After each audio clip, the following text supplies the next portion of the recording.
Harin malah tertawa disebut perundung.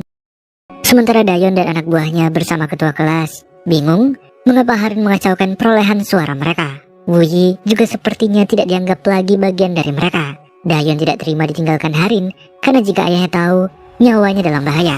Tapi ketua kelas juga tidak tahu apa-apa.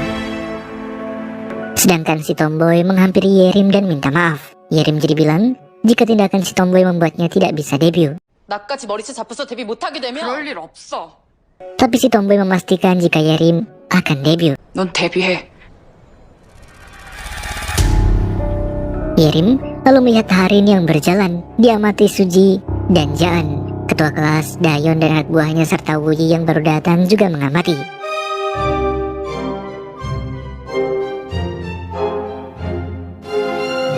Di lain waktu, Harin melihat Suji berbaur dengan murid lain. Suji sudah berencana untuk mengumpulkan lebih banyak orang agar ada di pihaknya dengan cara yang lebih baik.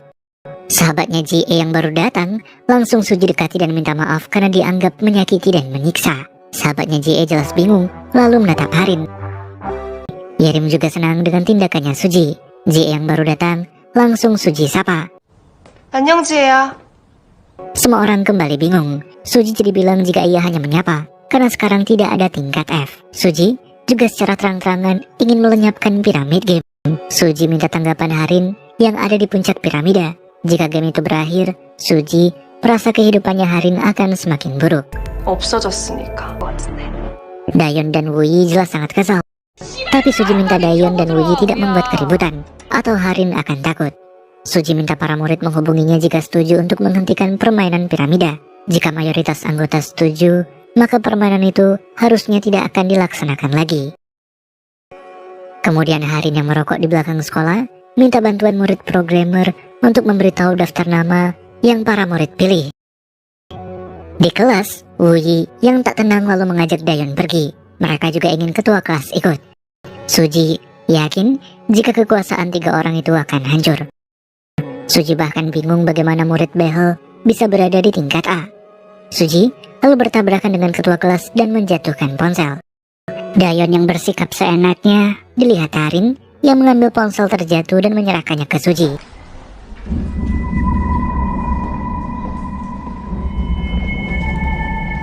Di keadaan yang canggung, murid behel menyuruh ketua kelas dan Dayon untuk membelikannya susu. Sifat aslinya sekarang terlihat. Ia bahkan so akrab dengan Harin dan Yerim. Penyuka K-pop tidak menyangka si behel sudah sangat berbeda. Padahal selama ini si behel adalah pecundang dengan nilai terbaik kedua. Suji yakin jika si behel adalah penyelamatnya Harin. Selama ini si behel rupanya diperintahkan Harin untuk menjadi pecundang. Dengan begitu si behel mendapat soal ujian. Sekarang si behel bersikap sangat baik kepada Harin dan kesal karena Yerim harus jadi tingkat A juga. Si behel menyalahkan para murid bodoh di kelas yang memilih Yerim. Tapi si behel minta Harin tidak perlu khawatir. Si behel akan melakukan apapun yang Yerim perintahkan. Sebagai balasannya, si behel minta bocoran soal ujian akhir. Sepulang sekolah, Suji, Jaan, Yerim, dan penyuka K-pop ngobrol bersama di minimarket. Kakaknya Cho mengingat jika Yerim adalah gambar yang dipajang Cho. Yerim juga tahu jika si kasir adalah kakaknya Cho. Yerim ingin tahu keadaan Cho. Dan si kakak jadi bertanya, apakah Yerim juga bertanggung jawab? Yerim pun mengaku jika dulu ia hanya menonton, tapi sekarang tidak akan lagi. Mereka lalu mengatur rencana untuk menjatuhkan Harin. 첫 번째 할 일, 백하린 끌어내리기.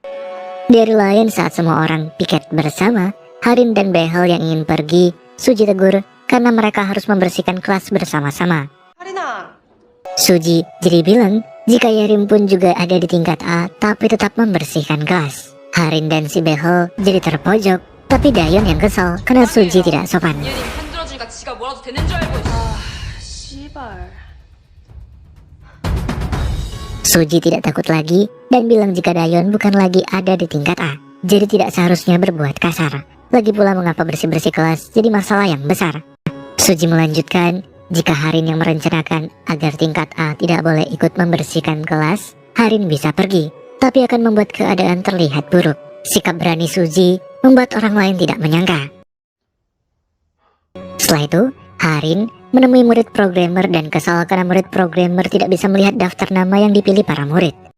설마 내 말 부탁으로 들었어, 예원아? Si programmer berterima kasih atas laptop mahal yang Harin beri, tapi si programmer tidak mau menggunakan keahliannya untuk merendahkan diri sendiri. Mengobrak-abrik privasi sama saja penghinaan terhadap kerja kerasnya. 근데 난 기술자지 기술로 누구 따까리 한 잔 아니거든. Harin jadi membuang MacBook si programmer dan pergi dengan kesal. 할 거라고 생각해? Si programmer panik, tapi tak lama mendapat notifikasi jika baru saja mendapat kiriman uang dari Harin senilai harga MacBook. Pulang sekolah, Suji melihat tangannya Jaan terluka. Mengira jika itu ulahnya Harin, Jaan menyangkal dengan alasan wastafelnya yang rusak. Jadinya Suji akan membantu memperbaiki pipa wastafel di rumahnya Jaan. Dan setelah Suji memperbaiki wastafel, Suji mengajak makan ramen. Singkatnya mereka makan. Suji lalu melihat foto ibunya Jaan yang sekarang tinggal di Busan setelah ayahnya Jaan meninggal tahun lalu. Tak lama suara ponselnya Jaan terdengar. Suji membaca ada pesan dari Harin. Sempat bingung, Suji lalu merasa Jaan dan Harin sudah saling mengenal sejak lama. Jaan mengaku jika SD dulu ia sekelas dengan Harin. Dulu, Harin sering mentraktir Jaan dan cerita jika ayahnya bekerja di perusahaan besar di Korea. 마다가스카르라고 알아? 우리 엄마는 거기 출장 중이야. Jaan tidak begitu mengerti, tapi berterima kasih karena sudah ditraktir. Sekarang, Harin membaca pesannya Jaan yang minta maaf karena bukan tingkat F lagi. Di hari lain, Suji berkumpul dengan penyuka K-pop dan Yerim. Tidak ada murid yang mau menghubungi lagi, tapi Suji punya rencana untuk menyebarkan rumor tentang Jaan.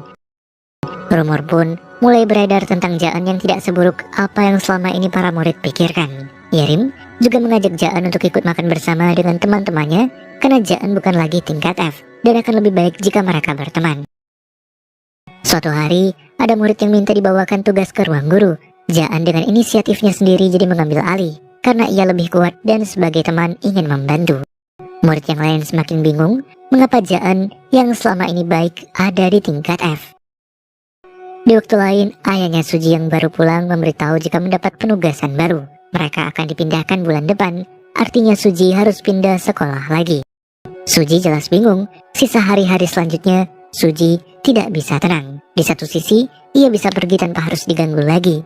Tapi di sisi lain, murid yang lain tidak akan selamat di tangannya Harin. Suji belum menjelaskan apapun. Untuk sekarang, Suji ingin Yerim yang mengambil alih situasi.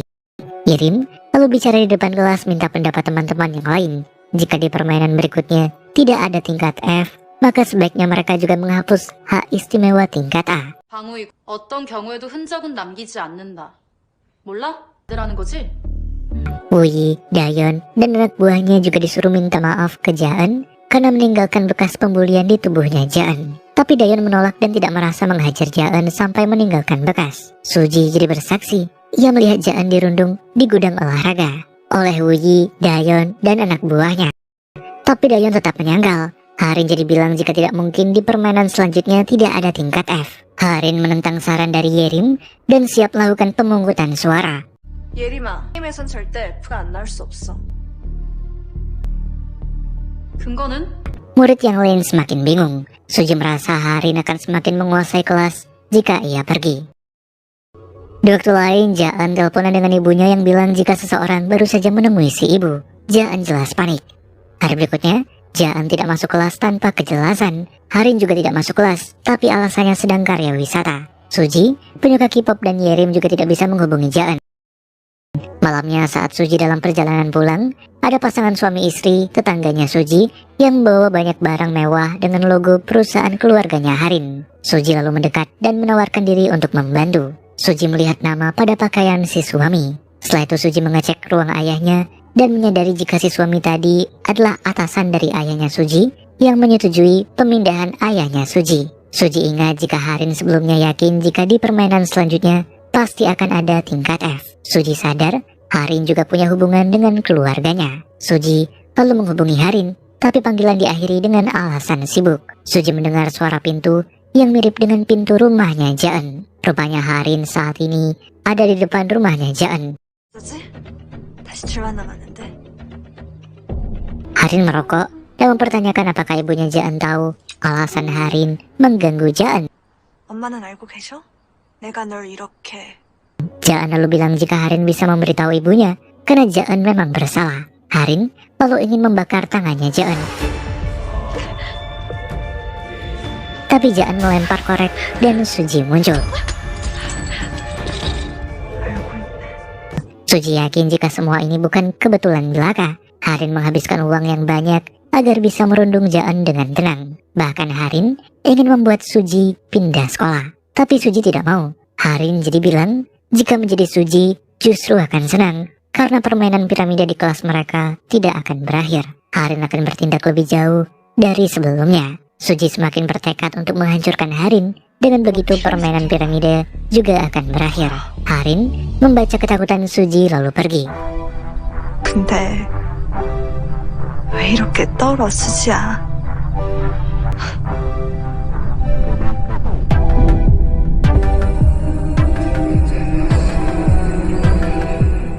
Hari berikutnya, Jaan sengaja menunggu Suji agar mereka bisa berjalan bersama. Jaan mengaku ponselnya rusak. Suji jadi bertanya mengapa Jaan bolos sekolah beberapa hari belakang. Yang Jaan akui jika terkena flu. Jaan juga berjanji akan memberitahu sesuatu saat permainan piramida berakhir.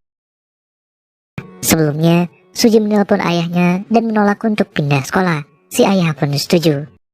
Sekarang, Suji dan Jaan datang ke minimarket. Suji mempertanyakan rekaman yang rupanya kakaknya Cho menyimpan suara rekaman yang selama ini Suji rekam diam-diam melalui aplikasinya. Rencana mereka adalah mengupload rekaman suara tersebut secara anonim. Rekaman suara itu berisi bukti permainan piramida dan perundungan yang terjadi di kelas. Tapi kakaknya Cho memperingati jika rekaman itu tersebar, Suji bisa berakhir seperti Cho. Suji yakin jika ia tidak akan seperti Cho. Mereka lalu masuk kelas. Dan Jaan langsung disapa murid yang lain. Harin masih menatap Suji tajam. Setelah itu, Wuyi menemui Harin dan ingin dibantu karena mereka adalah teman. Wuyi akan menuruti apapun yang Harin inginkan. Tapi Harin semakin kesal dan menginjak kakinya Wuyi. 우이야, 난 친구한테 이렇게 안 해.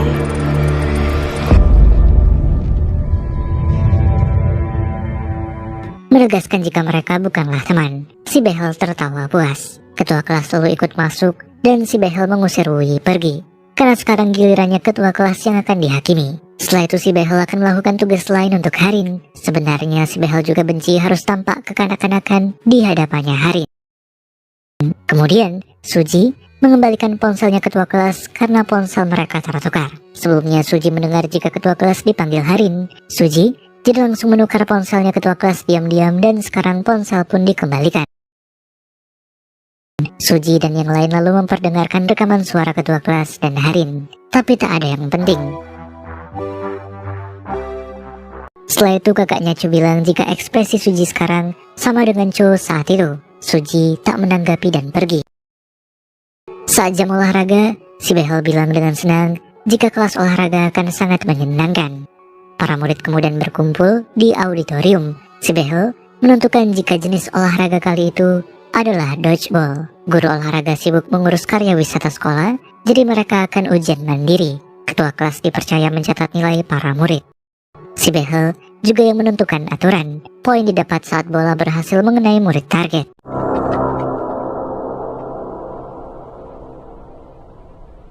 Dan murid yang dijadikan target adalah 4 murid tingkat D yang masing-masing mendapat 1 suara di permainan piramida. Suji yakin jika sekarang perundungannya semakin terbuka. Tingkat D menggantikan tingkat F yang tidak ada. Yerim yang mendapat kiriman pesan dari Suji lalu bersuara. D등급을 맞히면 1점, 한 표를 받은 D등급을 맞히면 3점. 에이, 서운하게. 나도 A등급인데? 사실 Jika permainan itu adalah rencana Harin dan si Behel yang tingkat A, Yerim merasa kecewa karena tidak dilibatkan menentukan olahraga. Padahal ia juga tingkat A. Yerim lalu ingin agar tingkat D disertakan menjadi target. Semua tingkat D jelas protes dengan apa yang Yerim sarankan. Suji juga sudah memikirkan rencananya. 제한 시간 20분 안에 먼저 6점을 딴 사람은 수행평가 만점. Si Behel juga bingung menatap Harin, dan Harin juga yakin jika Yerim diperintah oleh Suji. Si Behel pun kemudian menyetujui sarannya Yerim. Permainan dimulai. 4 orang tingkat D dengan perolehan suara masing-masing 1 suara berada di paling tengah, dan siapapun yang bolanya mengenai mereka maka akan mendapat 3 poin. Sedangkan jika bola mengenai pemain tingkat D lainnya, maka hanya mendapat 1 poin. Jika melewati garis di luar tingkatannya, maka akan dikurangi poin. Suji menyusun rencana lagi, dan setelah itu bola mulai dilempar. Dimulai dengan Dayon yang bermain dengan sangat agresif, sehingga para murid kesakitan saat bola mengenai mereka. Keadaan semakin kacau, mereka memperebutkan bola agar bisa melempar dengan keras dan mendapatkan poin. Si Tomboy membalas menyerang balik dengan keras juga. JE yang terjatuh jadi semakin diserang, sampai Jaan menghentikan dan melewati batasannya. Jaan dikurangi 2 poin. Suji lalu mengambil bola. Bola yang lain juga rupanya ada bersama Yerim dan penyuka K-pop. Dan karena permainan tetap harus berlangsung, Suji dan teman mulai mengeksekusi rencananya. Mereka menunggu sampai waktu permainan hampir habis. Kemudian bola-bola mulai ditempelkan, dan Suji tetap mendapat poin. Dayon jelas protes, tapi Suji bilang tidak ada aturan jika mereka harus melempar untuk mendapat poin. Dayon yang tidak terima, merebut bola dari tangan Yerim, dan melemparkannya keras ke murid lain. Jaan mengambil bola tersebut dan mengikuti Suji. Karena permainan Dayon yang terlalu kasar, semua orang kesal. Situasi terbalik, dan Harin tidak terima.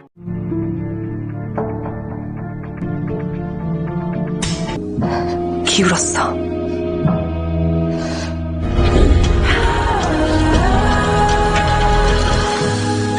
Permainan dilanjutkan, dan murid yang mendapat bola pun akhirnya mengikuti Suji untuk mendapatkan poin. Tak ada kekerasan dan tanpa ada yang terluka.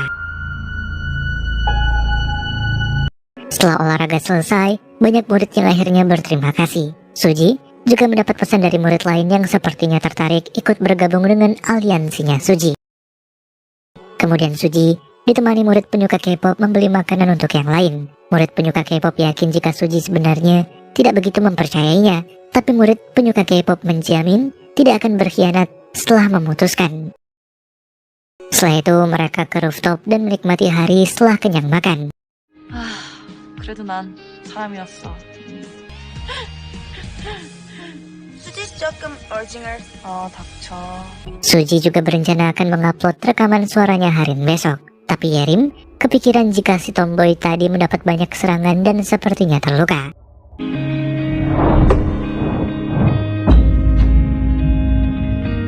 Di waktu lain, Dayon minta maaf ke Suji di hadapan teman yang lain.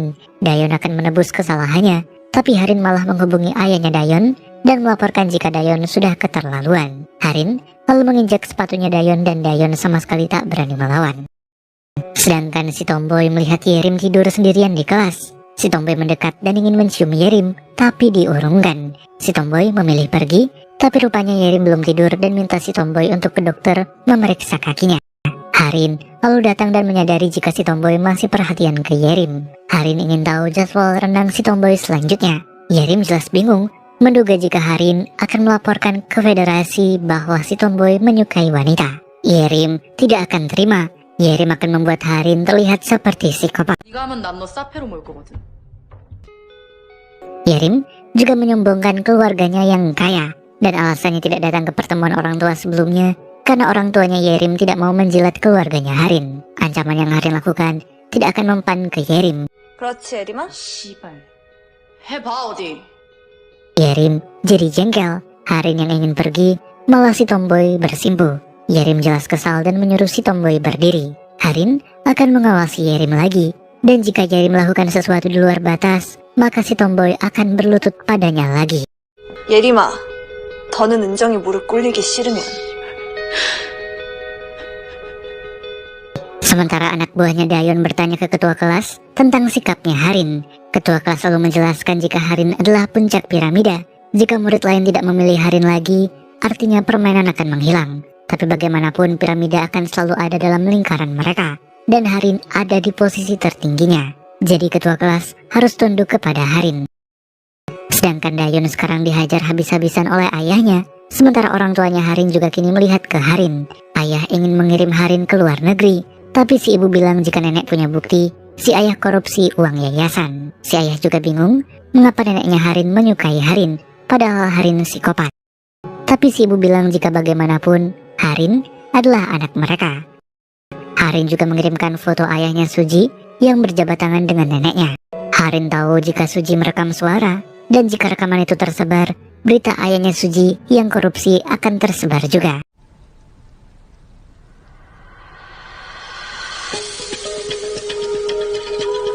Suji bingung bagaimana Harin bisa tahu. Dan sebelumnya si ketua kelas tahu jika ponselnya ditukar Suji.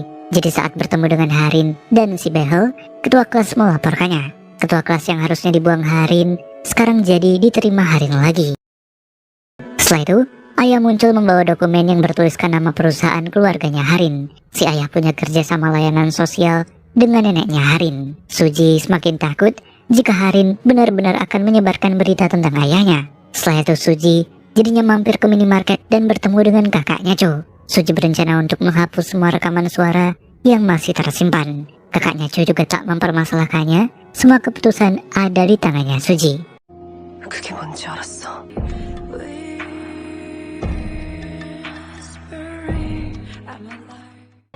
Lanjut ke episode 7. Di hari selanjutnya satu kelas pergi ke Busan bersama dalam rangka karya wisata sekolah.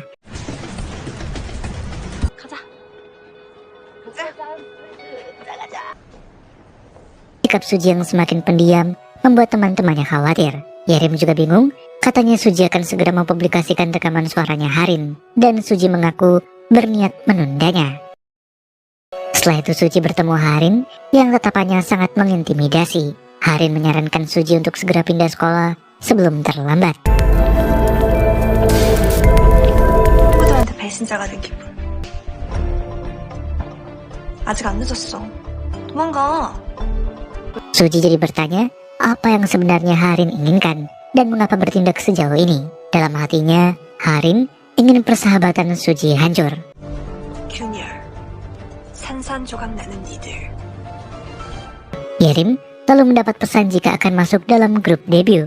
Tapi tak lama mendapat kiriman pesan lain yang membuat Yerim segera pergi. Yerim menghampiri si tomboy yang saat ini bersama Harin. Si tomboy mengaku akan ikut pertandingan renang. Dan Yerim kesal karena si tomboy pernah bilang tidak akan mengikutinya. Tapi Harin bilang jika itu keinginannya. Harin ingin si tomboy renang lagi karena Harin tidak bisa berenang. Jadi minta si tomboy membantunya. Harin lalu minta si tomboy pergi dan menjamin jika Yerim tetap akan debut. 자리 좀 비켜줘. Si tomboy pun pergi. Harin lalu bilang keputusan yang sudah si tomboy buat tergantung pada Yerim. Setelah itu, Harin juga menyebarkan foto bagian tubuh yang penyuka K-pop ambil diam-diam. Harin mengancam akan mempublikasikannya ke media, sehingga kakaknya penyuka K-pop yang saat ini sedang tahap wawancara untuk menjadi pengacara akan ikut dipersulit karirnya. 오빠가 로펌 면접만 앞두고 면접 결과가 많이 달라질까? Setelah itu, beberapa murid mencoba menyelam. Murid yang lain hanya mengamati. Saat semua murid sudah kembali ke atas, Harin yang mendekati air didorong seseorang dan terjatuh. Jaan langsung mencoba menyelamatkannya dan diikuti murid yang lain. Setelah itu, Harin berhasil terselamatkan dan mengaku jika ia salah mengambil pijakan. Wali kelas datang mengkhawatirkan Harin, tapi Harin benci akan sikap wali kelas yang berlebihan. 야, 니들은 전부 좀 조용해. 조용히요, 선생님.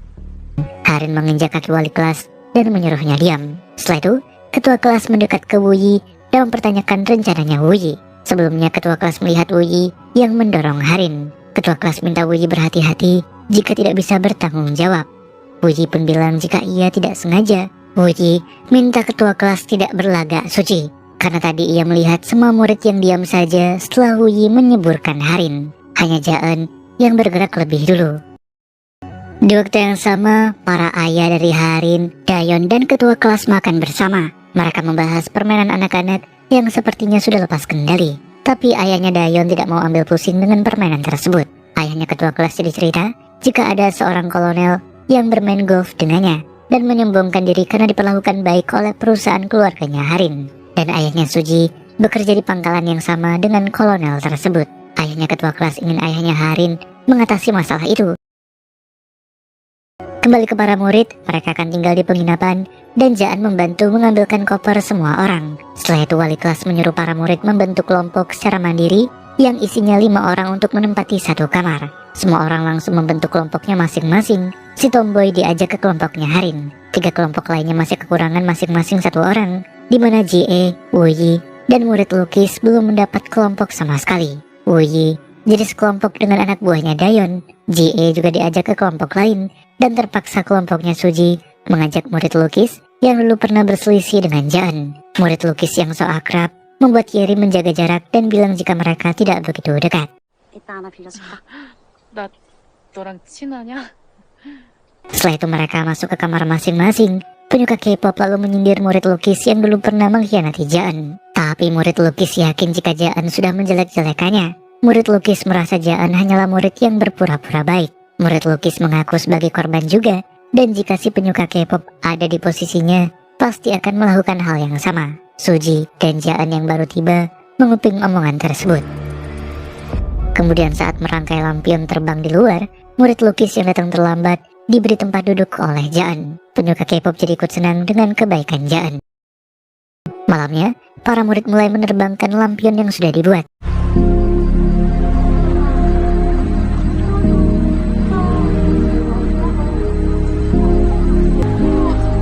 좋다. 예쁘다. 그러게. Kemudian penyuka K-pop dan Yerim bicara berdua. Harin mengamati.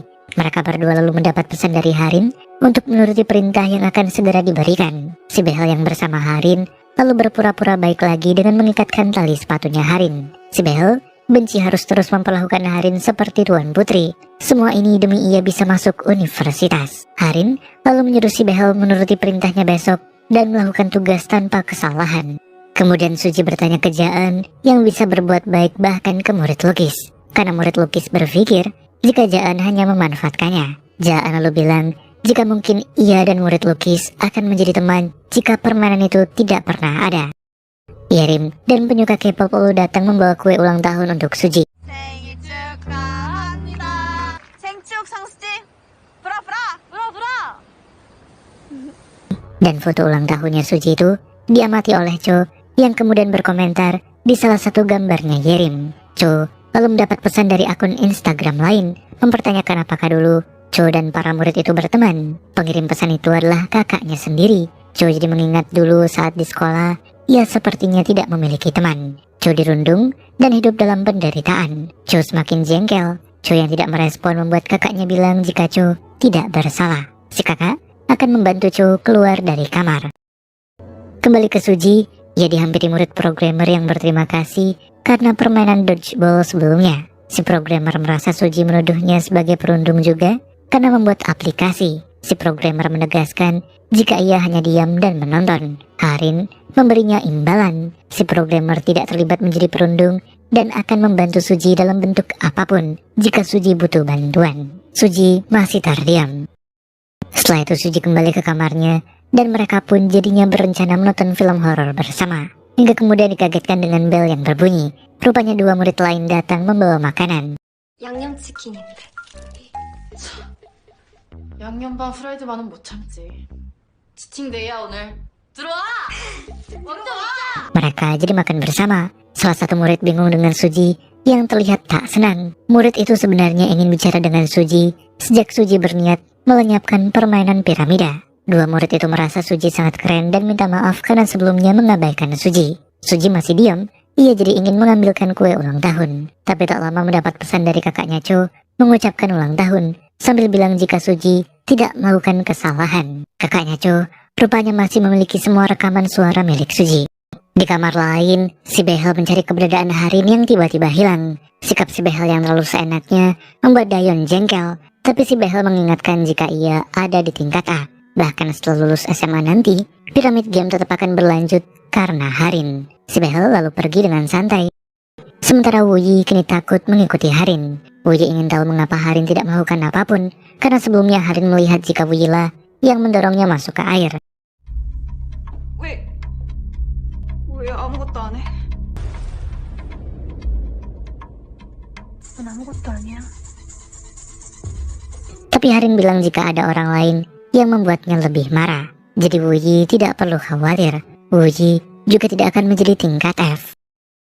Ke kamarnya Suji, murid lukis memberikan ponselnya Jaan yang berdering. Ibunya Jaan rupanya menghubungi, dan saat Jaan keluar, si ibu rupanya dibawa oleh Harin. Si ibu sangat senang bertemu Jaan dan menanyakan kabar. Si ibu memanggil nama Harin dengan sebutan Soen. Ia memberitahunya jika Jaan ada di Busan. Si ibu mengungkit kedekatan Jaan dan Soen dulu, dan sekarang menjadi teman sekelas. Si ibu memberikan stroberi dan lalu izin pulang duluan. Harin juga bilang jika mereka harus sering bertemu mulai sekarang. 봬요. 자은이랑 같이. Jaan terdiam, tidak mengatakan apapun. Sedangkan neneknya Harin yang sedang membaca Alkitab, kedatangan ayahnya Harin yang menyarankan agar Harin dipindahkan ke sekolah asrama di Amerika Serikat sesuai rekomendasi dari pendeta. Tapi si nenek malah kesal dan menyebut jika ayahnya Harin bodoh dan ceroboh. Nenek tidak setuju, Harin harus pindah. Si ayah jadi bilang jika Harin bisa saja melakukan hal yang ceroboh. Setelah ibunya Jaan pulang, Jaan yang menjatuhkan stroberi langsung Harin injak. Harin mengungkit omongan ibunya Jaan yang bilang jika Soen adalah teman terdekat. Itu juga pasti alasan Jaan mau melompat ke dalam air untuk menyelamatkannya. Tapi hal itu yang justru membuat Harin semakin ingin membunuh Jaan. Harin jadi berniat untuk memberitahu semua murid tentang rahasianya Jaan. Harin juga bilang Suji berkhianat untuk melindungi ayahnya. Sekarang Jaan tidak memiliki siapapun yang bisa dipercaya. Suji yang tidak mendapat kabar dari Jaan jadinya memutuskan untuk pergi mencarinya. Tapi ketahuan wali kelas dan minta Suji kembali ke kamar. 뭐야? 누구야? 정수지? 넌 또 뭐야? Hari berikutnya mereka akan mengadakan permainan paintball. Suji mempertanyakan wajah Jaan yang murung, tapi Jaan tidak menjelaskan. Sibeh lalu meletuskan tembakan dan mulai menjelaskan kegiatan mereka hari itu. Karena tidak ada tingkat F, Sibeh merasa keseimbangan kelas kacau. Sibeh membuat aturan jika siapapun yang mendapat tembakan lebih dari 3 kali akan menjadi tingkat F. Permainan pun dimulai. Para murid mulai menembak, menyerang dan bertahan. Tapi kemudian para murid mendapat pesan. Di sisi lain, Jaan dan Suji berpencar, sementara Yerim menyerang si tomboy. 재밌네 이거. 3번이면 아웃이랬나? Tapi si tomboy tidak mau menyerang balik. Orang lain justru menembak mereka. Yerim yang terkena tembakan 2 kali membuat si tomboy rela menjadi tameng, berusaha melindungi Yerim agar tidak mendapat hukuman.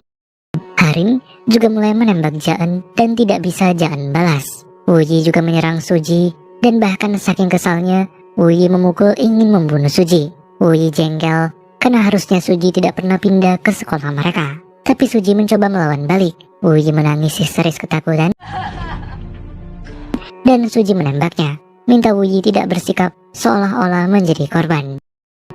Jaan tak melawan tembakan Harin yang sudah lebih dari 3 kali. Harin minta Jaan mengkhianati teman-temannya jika ingin ibunya Jaan bahagia. 벌칙이 뭘까 궁금하지 않아? Permainan pun berakhir. Suji mendapat tembakan terbanyak bersama Jaan, penyuka K-pop, JE, dan si tomboy. Sebelumnya para murid mendapat pesan jika Harin kesal dengan grup berompi warna hitam. Dan JE yang memakai rompi hitam rupanya diajak tukaran oleh murid lukis karena merasa tidak nyaman dekat dengan Jaan dan teman-temannya. Sekarang, si Behel mengajak teman sekelas menentukan di antara kelima orang itu siapa yang akan menjadi tingkat F. Harin bersuara jika seseorang harus ada yang di tingkat F, dengan begitu yang lain akan aman. 혹시 다들 느끼지 않았어? 그래야 안전해진다는 거. Beberapa orang yang setuju dengan omongan Harin pun angkat tangan. Bahkan murid yang sebelumnya bilang mendukung Suji, ketakutan angkat tangan. Si Beh lalu minta kelima orang dengan tembakan terbanyak untuk saling mengekspos kesalahan satu sama lain dan menembaknya. Permainan selesai jika peluru habis, dan tingkat F-nya adalah orang dengan paling banyak kesalahan. Sebelumnya, Harin juga mengirimi pesan ke Suji, penyuka K-pop, dan Yerim untuk mengkhianati teman sendiri. Harin sengaja ingin membuat Jaan sendirian. Mereka pun mulai saling menodongkan senjata. Tapi mereka bingung kesalahan masing-masing, jadinya senjata mereka diturunkan. Hingga JE menembakkan dirinya sendiri. Dengan tangisan, JE bilang jika telah mengkhianati teman-temannya. Semalam, Suji dan Jaan sempat bertemu. 우리한테 미안할 필요 없어. Yerim dan penyuka K-pop juga mendekat. Penyuka K-pop mengaku jika mendapat ancaman dari Harin yang ingin menghancurkan karir kakaknya. Tapi penyuka K-pop juga membenci kakaknya sendiri karena dulu pernah memukulinya hingga pembuluh darah matanya pecah. Penyuka K-pop justru ingin melihat kakaknya menderita, dan ancaman Harin justru jadi menguntungkannya. Yerim juga sama diancam debutnya akan terganggu, tapi Yerim juga tidak peduli akan berbagai isu yang nantinya Harin sebarkan. Harin yang masih dalam sambungan mendengar semua omongan itu. Jaan lalu minta maaf karena mendengar rumor negatif ayahnya Suji. Tapi yang jelas, semua itu bukan salah mereka. Harin terlalu jahat dan mereka tidak pantas merasa bersalah. Dan sebelumnya, saat di minimarket, rupanya Suji tidak jadi menghapus rekamannya Harin. Awalnya Suji takut, tapi menyadari jika rekaman itu pasti akan berguna. Sekarang, Suji akan menghadapi situasi dengan pemahaman psikologisnya. Jika para tahanan berkhianat, artinya bisa menghancurkan yang lain. Tapi jika mereka bekerja sama, maka akan saling diuntungkan. Suji mulai menembak dirinya sendiri juga, diikuti oleh Jaan dan penyuka K-pop. 죄수의 딜레마. 배신을 하면 공멸한다.